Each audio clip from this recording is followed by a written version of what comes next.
Sugatan ang dating konsehal ng bayan ng San Jose, Batangas ng pagbabarilin habang sakay ng kanyang SUV. Tutukan yan sa report ni Paul Hernandez.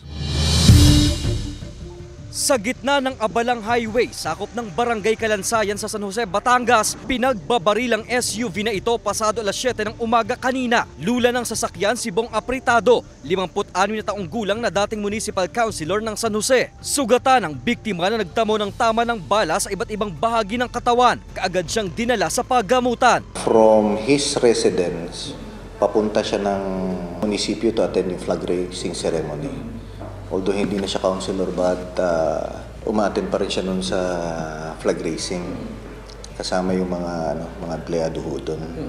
Basag ang salamin sa passenger side ng kotse dahil sa tama ng bala. May mga naiwan pang basyo ng bala sa crime scene. Ayon sa ilang saksi na hindi na humarap sa kamera, napatakbo pa ng biktima ang minamanehong sasakyan ng ilang metro mula sa lugar kung saan siya binaril. Isa ang sinisilip ng mga otoridad na sospek sa krimen na sakay umano sa motorsiklo. From the looks of the mga shells is 9mm.